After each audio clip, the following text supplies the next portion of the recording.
Ignition sequence start. 6, 5, 4, 3, 2, 1, 0. Liftoff. We have a liftoff.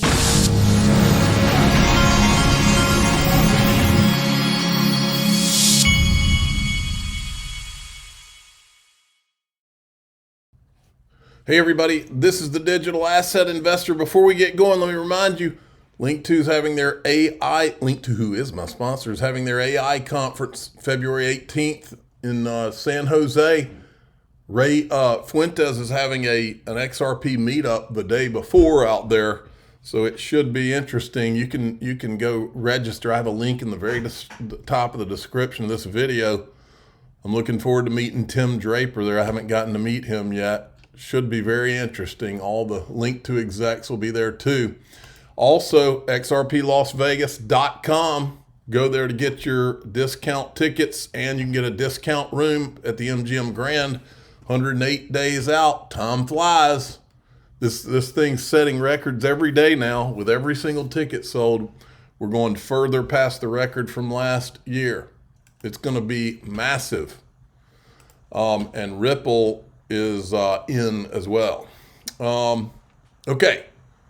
Market cap 3.32 trillion. XRP is doing quite well at 256, up 4% in the last 24 hours. Bitcoin's heading back up towards 100,000. You can tell the market is being primed right now. It's good to see.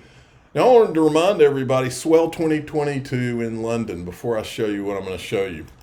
This is Nick Burafedo and Brad Garlinghouse. That's Nick Burafedo and Stuart Alderati. I've told you before, Nick Burafedo is one of those guys who takes really good notes. If he talks to someone of significance, he's a type A guy.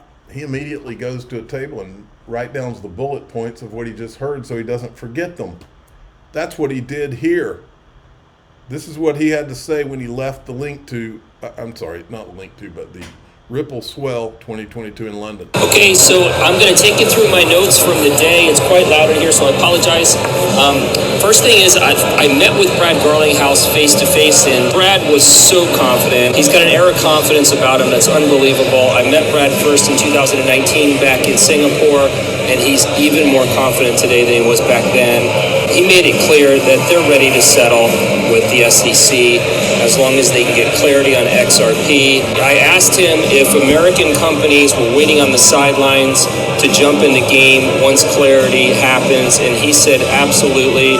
And he specifically said Bank of America. Bank of America is a huge partner of Ripple, and he said Bank of America stands to gain really big when the settlement happens, because they're going to have a huge competitive advantage over their competitors by using ODL in the marketplace. So Brad is very, very bullish. When asked what motivates Brad every day, Brad just said, I want to put a dent in the universe. We've heard that from Naveen Gupta, and Brad has the same philosophy. So that was fantastic.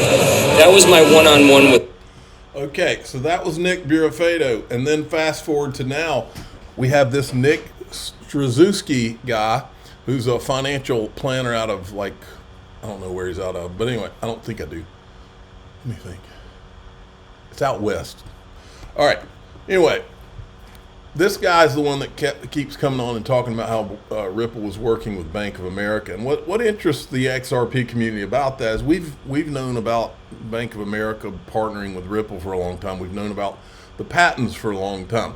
There's been a lot of whispers, but nobody, especially on mainstream media, has ever come out and really talked about it. Way back when maybe Ripple mentioned it a few times, but not in recent years.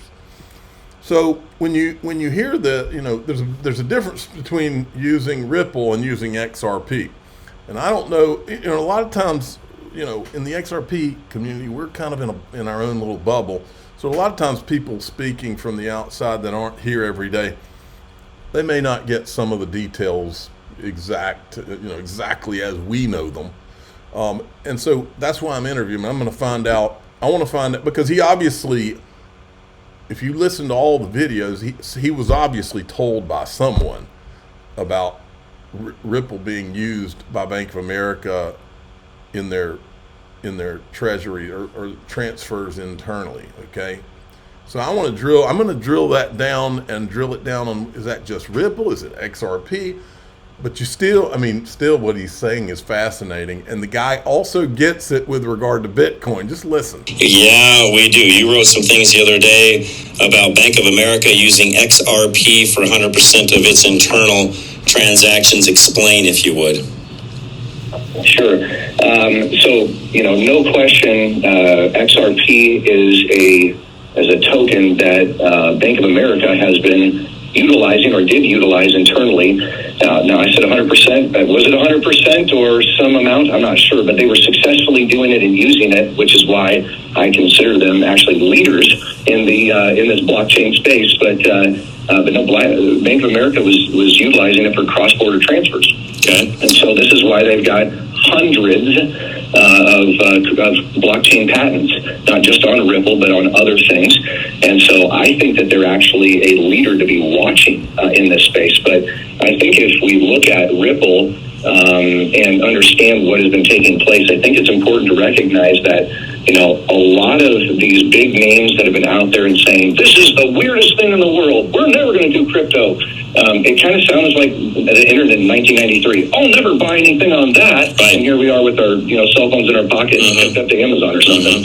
So the point is, I think that we're in some early stages, places, and the banks right now are actually quickly getting allocated, and they are building relationships right now on the Ripple network because they recognize where the future's headed. So bottom line is, it's not just some passing whim, if you would, when it comes to some of the tokens and blockchains and so on. It's a reality. Absolutely. This is the future. When we think about, money that started out electronic and then gets adapted to life versus money that started out as paper, then we figure out how to make it electronic, and then we figure out how to adopt it to life. The system just has a different process, okay? And so I think when we're looking at the world, we should also understand that, this is not just about like money. This is about the real world has different things that are going to become tokenized.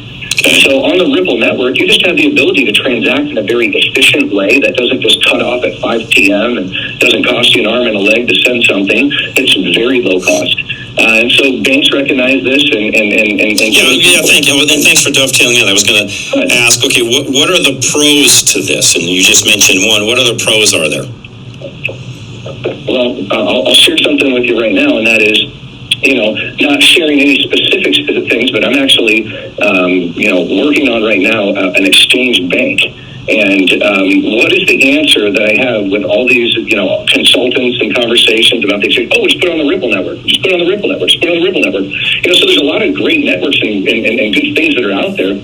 What Ripple has is just a cross-border relationship that was already established. So, think about it. If you send money to a different nation, they have different rules and laws and tax codes, etc. Right. So you have to think about the cross-border nature and how to comply with them. This has the ability to do that. Okay. And then also you can tokenize assets through things like HBAR or XLM that will, in my opinion, be utilized to tokenize assets like homes and mortgages and businesses and cars and whatever else. I mean, there's so many applications here with the future, but some of these coins are going to work. Many of these coins will not work. I believe the utility function of Ripple actually has a far greater utility function than Bitcoin, which is not fast, is not used regularly for a bunch of transactions, but I do believe has value and will be seen long term as a historically very strong asset that will probably reach $1 million or maybe even higher. When you talk about the exchange of all the different cryptos, which by the way I think has been one of the drawbacks to them, is it's almost like you take five different, it's not almost, you have five different cryptocurrencies, meaning you have five different exchanges based upon their own valuations on a minute by minute, and I'm not exaggerating, minute by minute basis throughout a 24-hour time frame, versus things like the dollar and the euro and the peso, and I can go down the list. And granted, those have changes as well, but not near as volatile and not the same as what you have on the crypto side. So to be able to exchange one to another, and correct me if I'm wrong, David, but in the past, that's not been done easily, correct? Well, yeah, and candidly, this is why stable coins are so important to understand. And so let me just share something. So let's just say that the U.S. dollar is the standard that the world will continue to work with. And by the way, with Trump coming in and probably will be leadership and cuts and everything, yeah, it seems very likely we'll continue to do that. And if we can, get proactive with blockchain and not just allow China to do it, because that was what was going to happen. China was going to be doing all this. Then we'll continue to be the world's leader. So stablecoin is based on leadership and cuts and everything. Yeah, it seems very likely we'll continue to do that. And if we can, get proactive with blockchain and not just allow China to do it, because that was what was going to happen. China was going to be doing. So what was going to happen because of the SEC in the United States is China was going to lead blockchain. Go figure. All this, then we'll continue to be the world's leader. So a stablecoin is basically the U.S. dollar one for one in a coin. So that might be USDC today, which is a coin I use on Coinbase. And so it's just you put your cash in. Now it's a one for one exchange. It's backed up, etc. So don't quote me on it. Look at your own particulars. But the point is that these can be sent as dollars. What Ripple would be is like the railway that the trains run on. Okay, it's like here's the highway that you can transact things through in a very low cost, very quick way, and that can be money, that could be things, that could be a lot of things. But what doesn't work quick is Bitcoin. Oh man, woo! Look at this. First time ever, U.S. politician has purchased XRP. Guy, I'm not even going to try to say his last name. There it is. Filer information, transactions. He's bought XRP. Look at Saul, Uptown Saul. I don't think enough is being made of XRP achieving the highest monthly close in its history. More specifically, I haven't seen anyone mention it. Storm is over. Vet had 3 good tweets. The XRP ledger is unavoidable. Look at all the people joining XRPL, enjoying what we all valued for years. Then he had this, XRP ledger total value locked sitting at 77.7 million with 24-hour DEX volume exceeding 25 million. The XRPL remains the opportunity market.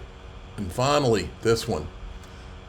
Solana Ethereum influencers who hated XRP yesterday are now posting tutorials how to onboard to the XRP ledger. Listen, I'm the last person judging, and I welcome everyone with open arms, but please let this be a lesson to you when running your mouth on the timeline.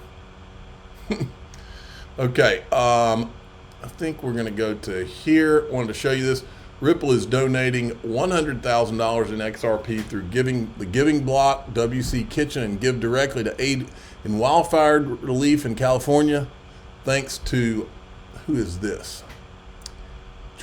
Jared Isaacman, not sure who he is. Our donation will be doubled. You can help families and responders too, and there's a link. Now, in DAIXRP.com, I'm going to show you what I find to be one of the most interesting XRP videos or Ripple videos that I have seen in a while. This is fascinating, and I'm going to go into it and show you some of the backup to what's being said here. I'm the digital asset investor. I'm not sorry, I just messed that up. I do it every day. I'm the digital asset investor. I'm not you know how sometimes when you say things over and over and over and then you think about them too much, you forget what you always say that's memorized? Let's see if I can do that again. I'm the digital asset investor. I'm not a financial advisor. This is for entertainment purposes only. Please subscribe, hit the like button. Tell your friends and family. Away we go with a fascinating video.